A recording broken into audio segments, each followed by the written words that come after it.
Welcome to in dark 33। आपने शायद भूतिया खेलों के बारे में सुना होगा।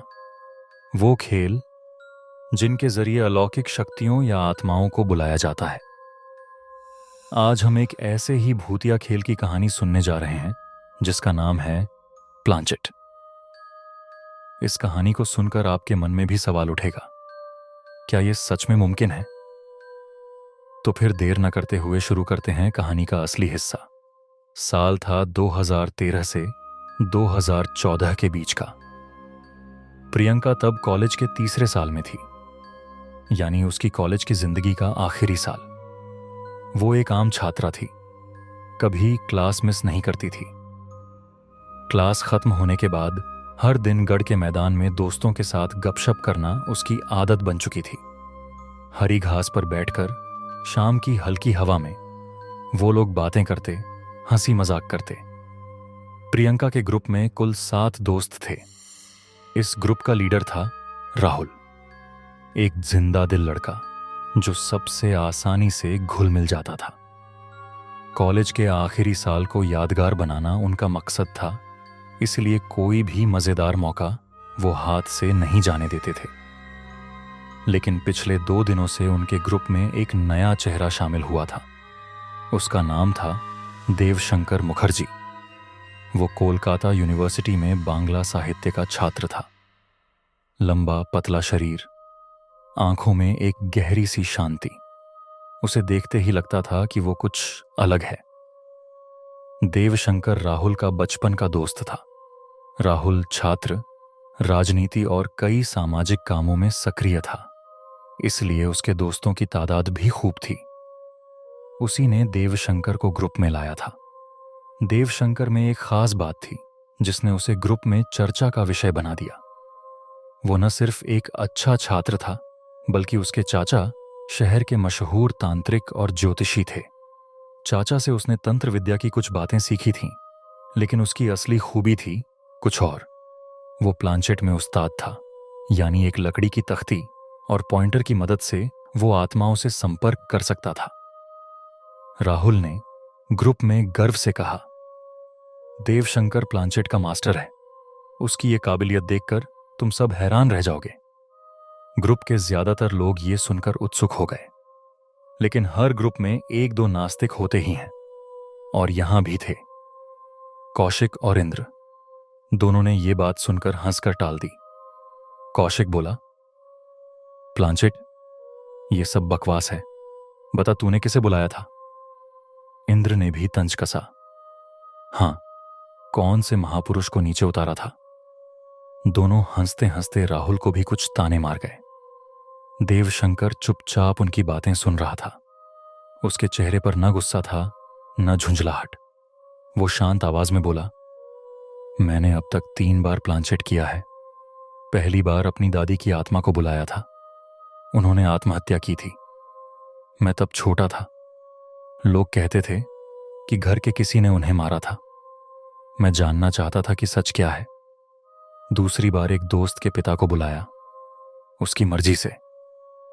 तीसरी बार मोहल्ले की एक काकी को, जिनके बारे में सुना था कि उन्होंने आत्महत्या की थी। तीनों बार मैं कामयाब रहा। प्रियंका, ग्रुप की 2 और लड़कियां और एक डरपोक लड़का आकाश, इन सब ने देवशंकर की बात पर यकीन कर लिया। प्रियंका की आंखों में उत्सुकता झलकने लगी। आकाश का चेहरा देखकर लग रहा था कि वो डर रहा है, फिर भी मान रहा है। लेकिन कौशिक और इंद्र अपने नास्तिक रवैये से टस से मस नहीं हुए। उन्होंने आपस में आंखों से कुछ इशारा किया। फिर कौशिक बोला, अच्छा, हम भी प्लांचेट करना चाहते हैं। क्या तू हमारी मदद करेगा? देवशंकर हंसकर बोला, हां, क्यों नहीं। लड़कियां और आकाश इस बात से सहमत नहीं थे। प्रियंका की सहेलियों ने कहा, इसकी क्या जरूरत, छोड़ो ना। आकाश ने भी साथ दिया, भाई, इस झंझट में पड़ने की क्या जरूरत। लेकिन कौशिक और इंद्र की जिद के आगे सब हार गए। प्रियंका चुप रही, जैसे उसकी खामोशी ही उसकी रजामंदी थी। ढेर सारी बहस के बाद तय हुआ कि अगले शनिवार अमावस्या की रात को वो प्लानचेट करेंगे। अब सवाल उठा, ये होगा कहाँ?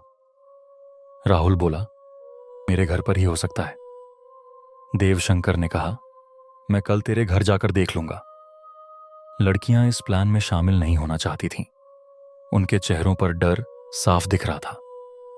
लेकिन राहुल ने भरोसा दिलाया, फिक्र मत करो, मैं सब संभाल लूंगा। लड़कियों को भी रखेंगे। उस दिन की गपशप खत्म हुई। कौशिक, इंद्र, राहुल और देवशंकर को छोड़कर बाकी सबके मन में एक अजीब सी बेचैनी थी। अगले दिन सुबह देवशंकर राहुल के घर पहुंचा। कौशिक और इंद्र भी वहां थे। उन्होंने राहुल का घर देखा। तीसरी मंजिल पर एक बड़ा कमरा देखकर देवशंकर बोला, यह बिल्कुल सही है, शनिवार को आधी रात में यहीं प्लानचेट करेंगे। जगह फाइनल हो गई। अब बाकी था एक अहम फैसला, किस आत्मा को बुलाया जाए। रविवार सुबह राहुल ने ग्रुप के सबको गढ़ के मैदान में बुलाया।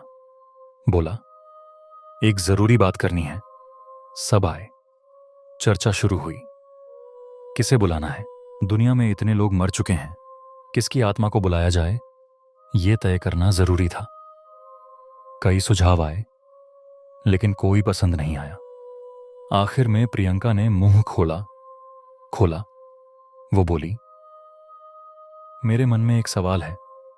बहुत दिनों से, बचपन में हमारे मोहल्ले के आखिरी छोर पर एक परिवार किराए पर रहता था। माँ बाप और उनका इकलौता बेटा शुभम। शुभम हमारा दोस्त था, मीठा, हंसमुख लड़का। सब ठीक चल रहा था, लेकिन जब वो मैट्रिक की परीक्षा देने वाला था, उसके पिता को हार्ट अटैक से मौत हो गई। फिर भी शुभम और उसकी मां ने जैसे तैसे खुद को संभाला, लेकिन कॉलेज के पहले साल में उसकी मां भी चल बसी। मां बाप को खोकर शुभम अकेला पड़ गया। दिन में कॉलेज, रात में कॉल सेंटर की नौकरी, ऐसे ही दिन कट रहे थे। फिर अचानक एक दिन वो गायब हो गया। किसी को नहीं पता वो कहां गया। लोग कहते हैं कि उसकी रहस्यमयी मौत हुई थी। मैं जानना चाहती हूं कि उसके साथ क्या हुआ। वो क्या धरती में समा गया, आसमान में मिल गया, या समंदर में डूब गया? उसका आखिरी क्या हुआ? देवशंकर ने सुनकर कहा, समझा, शुभम की कोई तस्वीर जुटा सकती हो? प्रियंका बोली, हां, कर सकती हूं। अगले दिन वो शुभम की एक पुरानी तस्वीर ले आई। तस्वीर में शुभम की हंसी देखकर सबके मन में एक अजीब सा एहसास हुआ। देवशंकर बोला, इसी आत्मा को बुलाना होगा। देखते हैं उसके साथ क्या हुआ था। अमावस्या का शनिवार आ गया। रात 12 बजे के बाद राहुल के घर पर प्लानचेट की तैयारी होनी थी। देवशंकर रात 11 बजे पहुंच गया। आकाश, इंद्र और कौशिक भी साथ आए। प्रियंका को रात में बाहर निकलने की इजाजत नहीं थी, लेकिन एक सहेली की मदद से वो घर से निकली और 12:05 पर राहुल के घर पहुंची। बाकी लड़कियां डर की वजह से नहीं आईं। राहुल के मां बाप एक शादी में गए थे, इसलिए घर खाली था। लाइटें बुझाकर सब तीसरी मंजिल के बड़े कमरे में पहुंचे। राहुल के इस कमरे में एक छोटी टांग वाली मेज और 3 कुर्सियां रखी थीं। देवशंकर पहले ही कह चुका था, प्लानचेट का चक्कर 3 से कम लोगों में नहीं चलता, इसलिए यह इंतजाम किया गया था। मेज के पास मोमबत्तियों की रोशनी में कमरा आधा उजाला, आधा अंधेरा हो गया था। देवशंकर और प्रियंका के साथ तीसरे की बैठने की बात थी, लेकिन कौन बैठेगा? आकाश, जो डरपोक था, पहले ही बोल चुका था, मैं बस देखूंगा, इसमें हिस्सा नहीं लूंगा। राहुल भी अपने घर की वजह से सावधानी बरतना चाहता था। अब बचे कौशिक और इंद्र। ये दोनों तो अपनी जिद की वजह से ही इस प्लानचेट तक पहुंचे थे। वो सच और झूठ का पता लगाना चाहते थे, लेकिन अब मीडियम बनकर बैठना था किसी एक को। आखिर में टॉस हुआ। टॉस में इंद्र चुन लिया गया। अब वो पल आ गया था। देवशंकर, प्रियंका और इंद्र मेज के चारों तरफ बैठ गए। तीनों ने उंगलियां आपस में जोड़कर शुभम को याद करना शुरू किया। देवशंकर धीमी आवाज में कुछ मंत्र पढ़ने लगा। कमरे की हवा जैसे भारी हो गई। 5 मिनट तक आंखें बंद करके याद करने के बाद देवशंकर ने आंखें खोलीं। उसके बगल में इंद्र की हालत अजीब थी। वो कांप रहा था। उसके होंठों से लार टपक रही थी। आंखें लगभग बंद हो चुकी थीं। भारी आवाज में वो कुछ कहने की कोशिश कर रहा था। देवशंकर ने उसे पुकारा, इंद्र। एक धक्का देते ही इंद्र बेसुध होकर गिर पड़ा। प्रियंका डर से चीख पड़ी। दर्शक बनकर खड़े राहुल, कौशिक और आकाश के हाथ पैर ठंडे पड़ गए। कमरे में एक अनजानी सी हलचल थी। कौशिक की नजरें चारों तरफ घूम रही थीं। मोमबत्ती की टिमटिमाती रोशनी में दीवारों पर परछाइयां हिल रही थीं। देवशंकर समझ गया कि कुछ हो रहा है। उसने इंद्र से 2-3 सवाल पूछे, लेकिन इंद्र इतनी जोर से चिल्ला रहा था कि उसकी बात समझ नहीं आ रही थी। देवशंकर को लगा कि अगर आत्मा नाराज हो गई तो मुसीबत हो सकती है। अचानक उसने अपने बैग से कागज और कलम निकाला। इंद्र के हाथ में कलम थमाते ही इंद्र झटके से उठकर बैठ गया। उसकी आंखें देखकर देवशंकर को भी डर लगा, पर उसने जाहिर नहीं किया। इंद्र ने लिखना शुरू किया। अंधेरे कमरे में आंखें बंद होने के बावजूद वो कैसे लिख रहा था ये देखकर सब हैरान थे। लिखने के बाद देवशंकर ने कागज अपने पास लिया। तब इंद्र की आंखें डरावनी थीं, जैसे किसी मुर्दे की आंखें खुल गई हों। देवशंकर समझ गया कि अब देर नहीं करनी चाहिए। इस आत्मा को वापस भेजना जरूरी है। उसने जल्दी से प्रक्रिया शुरू की। 7 मिनट में इंद्र बेहोश होकर जमीन पर गिर पड़ा। सबने मिलकर उसे उठाकर नीचे लिटाया। थोड़ी देर बाद इंद्र को होश आया। उसकी आंखों में थकान और शरीर में कमजोरी थी। उसे कुछ याद नहीं था। उधर देवशंकर ने वो कागज खोला। इंद्र के पास राहुल, कौशिक और आकाश बैठे थे। उनके चेहरों पर डर और अविश्वास मिला हुआ था। प्रियंका पलंग के एक कोने में सिकुड़कर कांप रही थी। सिर्फ देवशंकर ही सामान्य दिख रहा था। आकाश ने पूछा, क्या लिखा है? हमें नहीं बताएगा? देवशंकर बोला, हां, यह शुभम की मौत का इतिहास है, सुनो। कौशिक ने कांपती आवाज में कहा, कैसा? देवशंकर ने शांति से जवाब दिया, यह उसका बयान है। फिर उसने चिट्ठी पढ़नी शुरू की। उस बार मैं अपने 4 दोस्तों के साथ छुट्टियां मनाने मुर्शिदाबाद गया था। मेरे एक दोस्त के मामा का घर वहां था। दिसंबर की छुट्टियों में 2 दिन रुकने का प्लान था। हम चारों दोस्त उस घर में ठहरे। दोस्त का ममेरा भाई भी था। उसने कहा था कि वो हमें घुमाएगा। दिन भर हम घूमते रहे। घर पर एक पल भी नहीं रुके। शाम को उसका ममेरा भाई हमें वापस ले जा रहा था। अभी पूरी तरह अंधेरा नहीं हुआ था। वो हमें एक सुनसान रास्ते से ले जा रहा था। वहां न गाड़ियां थीं न लोग। दूर दूर तक छोटे छोटे घर दिख रहे थे। अचानक एक जगह वो रुक गया और बोला, तुम लोग थोड़ा रुको, मैं अभी आता हूं। हमने देखा कि वो एक कब्रिस्तान की तरफ गया। तब हमें एहसास हुआ कि हम कब्रिस्तान के पास आ गए थे। एक दोस्त ने पूछा, तेरा भाई उधर क्यों गया? दूसरा बोला, पता नहीं। मैंने कहा, चलो इसके पीछे चलते हैं। सब मान गए। वहां पहुंचकर देखा कि वो एक कब्र के सामने घुटनों के बल बैठकर सलाम कर रहा था। मैं हैरान होकर चिल्लाया, पागल हो गया है? शाम को कब्र पर क्या कर रहा है? तेरी प्रेमिका है क्या? मेरे दोस्त हंस रहे थे। उसका ममेरा भाई भी हंसा, लेकिन बोला, यह कोई आम कब्र नहीं है। यहां एक जागृत पीर बाबा सोए हैं। इलाके के सब लोग जानते हैं। मैं बचपन से यहां आता हूं। जो मांगा वो मिला। मैं ये सुनकर गुस्से से लाल हो गया। मुझे मुसलमानों के खिलाफ एक नफरत थी, इसके अपने कारण थे। मैंने उसे धक्का देकर कहा, 3 हिंदू लड़के होकर यह सब कर रहा है? हिंदुओं का कलंक। वो डर गया और बोला, ऐसा मत बोल, चुप रह। मैंने कहा, क्यों? तेरा पीर बाबा कब्र से उठकर मुझे खा लेगा?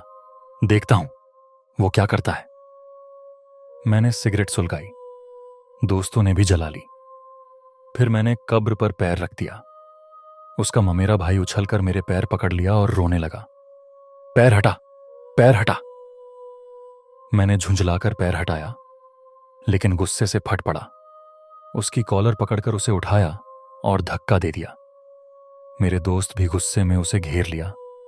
हमने उसे मारना शुरू किया।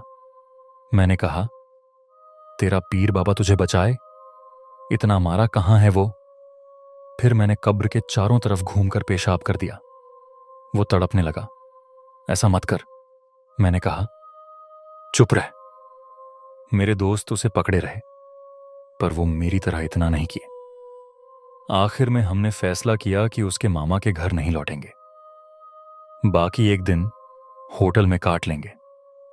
उसे छोड़कर हम होटल की तरफ चल पड़े। पीछे मुड़कर देखा तो वो कब्र के पास सिर ठोक कर कुछ कह रहा था। होटल पहुंचते पहुंचते शाम 7 बजे। सब ठीक था, लेकिन रात को अचानक मुझे बुखार चढ़ाया। खाने का मन नहीं हुआ। मैं लेट गया। बुखार बढ़ता गया। दोस्तों ने पहले ध्यान नहीं दिया, लेकिन जब बुखार के नशे में मैं बड़बड़ाने लगा तो वो डर गए।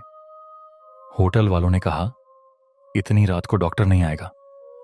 उन्होंने दवा दी, पर मैं खा नहीं सका। दोस्तों ने उसके मामा को फोन किया। मामा रात में ही आए और मुझे हॉस्पिटल ले गए।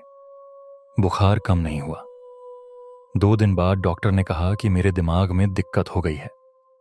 बड़बड़ाहट बढ़कर 7वें दिन चरम पर पहुंच गई।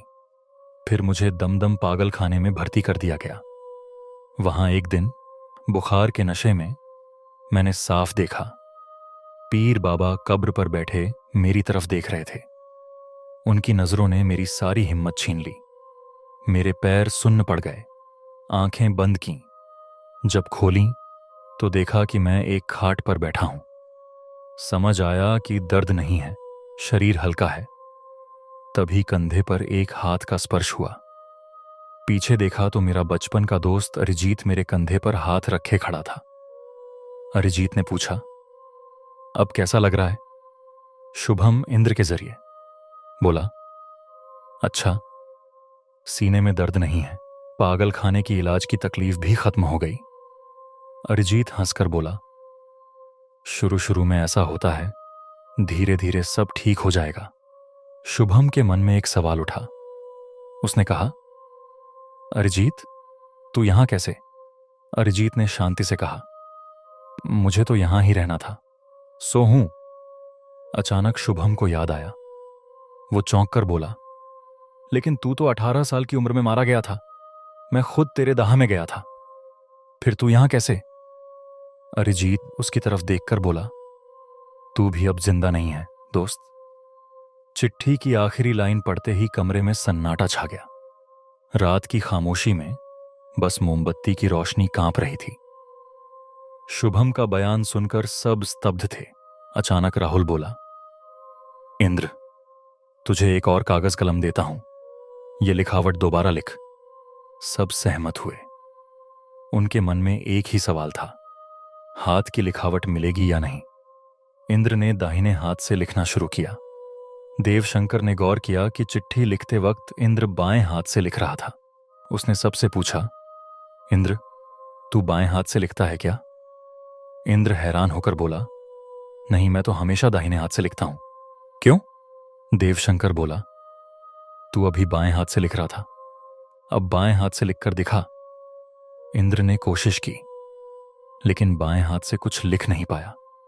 देवशंकर ने प्रियंका से पूछा, शुभम क्या बाएं हाथ से लिखता था?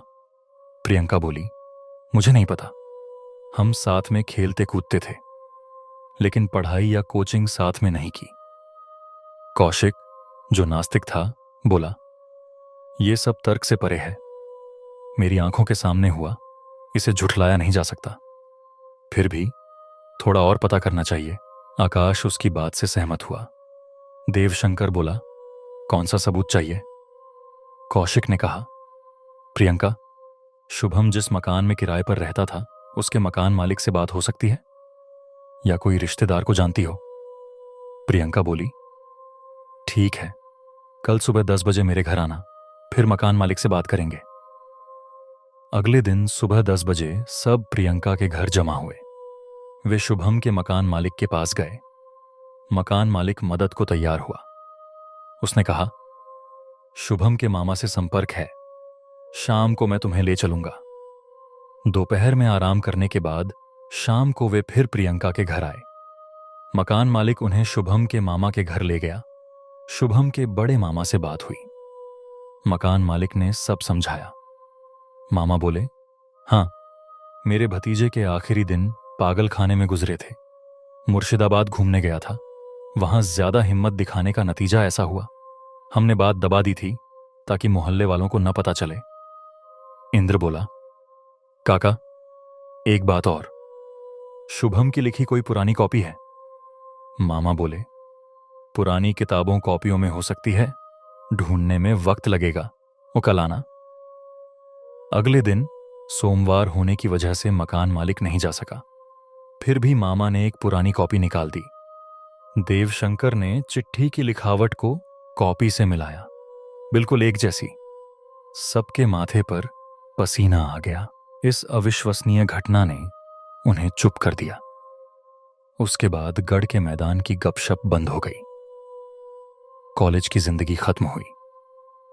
देवशंकर यूनिवर्सिटी के पहले साल में पढ़ने गया और ग्रुप में आना छोड़ दिया। प्रियंका को नौकरी मिल गई। उसने 10,000 रुपये जोड़कर दोस्तों को सुझाव दिया, जितना हो सके अपनी कमाई से पैसा दो, हम मुर्शिदाबाद में पीर बाबा की कब्र के लिए एक कमरा बनवाएंगे। राहुल के जरिए खबर देवशंकर तक पहुंची। देवशंकर ने पैसा भेजा पर आ नहीं सका। प्रियंका, इंद्र, आकाश, राहुल और प्रियंका की 2 सहेलियां गए। मस्जिद वालों ने उनकी मदद की। 6 महीने बाद काम पूरा हुआ। एक दिन इंद्र, आकाश और कौशिक एक ही कंपनी में नौकरी कर रहे थे। इंद्र एक आवेदन पत्र लिख रहा था। कौशिक पास बैठा था।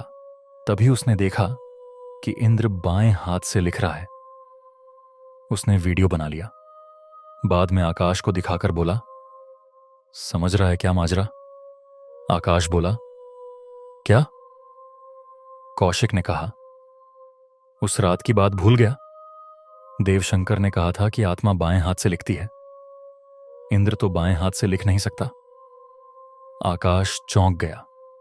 इंद्र आया और बोला, अरे, दिन भर काम की थकान थी। कौशिक बोला, वो आवेदन दिखाएगा। इंद्र ने दिखाया। बाएं हाथ की लिखावट देखकर कौशिक और आकाश एक दूसरे की तरफ देखने लगे।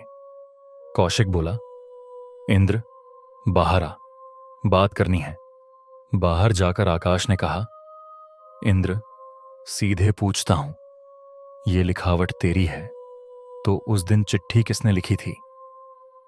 इंद्र शांति से बोला, मेरी ही थी। मैंने किसी को बेवकूफ नहीं बनाया। ऑफिस छूटने के बाद मेरे घर आना, सब बताऊंगा। इंद्र के दिए पते पर पहुंचकर कौशिक और आकाश हैरान रह गए। ये शुभम के मामा का घर था। उन्होंने इंद्र को दबोचा। इंद्र बोला, हाँ, ये मेरा घर है और शुभम के मामा का भी। मैं शुभम का ममेरा भाई हूं। मुर्शिदाबाद में शुभम मेरे छोटे मामा के घर गया था। उस दिन जिसे मारा पीटा गया वो मैं था। शुभम और उसके दोस्तों ने मेरे विश्वास को ठेस पहुंचाई थी। उसकी सजा उसे मिली। पीर बाबा की कब्र का अपमान करने के बाद उसकी जिंदगी खत्म हो गई। कौशिक बोला, तो चिट्ठी में अरिजीत? इंद्र बोला, आधा सच आधा कल्पना। अरिजीत शुभम का दोस्त था, सच में मर गया था। मैंने सोचा था कि मरने के बाद शायद वे मिले होंगे। बाकी दोस्त दूर से मजाक करते रहे, कब्र के पास नहीं गए। जिसने हिम्मत दिखाई उसे सजा मिली। आकाश बोला, तो प्लांचेट? इंद्र बोला, मैं प्रियंका को पहले से जानता था। उसे शुभम की मौत का कौतूहल था। मैंने एक प्लान बनाया। राहुल मेरा दोस्त था, उसे सब पता था। देवशंकर को राहुल ने ढूंढा था। देवशंकर को प्लांचेट आता था, पर मेरे प्लान के मुताबिक उसने काम किया। प्रियंका को शुभम का जिक्र उठाने को कहा था। मैंने एक नाटक रचा था। कौशिक बोला, तो प्रियंका और राहुल को भी पता था? इंद्र बोला, हां, प्रियंका का निजी लगाव था। शुभम उसे प्यार करता था, पर प्रियंका उसे पसंद नहीं करती थी। शुभम की मुसलमानों से नफरत की एक वजह यह भी थी। आकाश बोला, देवशंकर और राहुल से बात करनी होगी। राहुल को फोन किया गया। राहुल ने एक बुरी खबर दी। देवशंकर प्लांचेट सीखते वक्त पिछले महीने अपने कमरे में अज्ञात कारणों से मर गया। ये कहानी सिर्फ शुभम की मौत का रहस्य नहीं, बल्कि विश्वास, अविश्वास और बदले की एक अजीब सी गुत्थी है। इंद्र का प्लान और देवशंकर की मौत सुनने वालों के मन में सवाल छोड़ जाती है। क्या प्लांचेट सच था या सब नाटक? पर आखिरी मोड़ एक सिहरन पैदा करता है।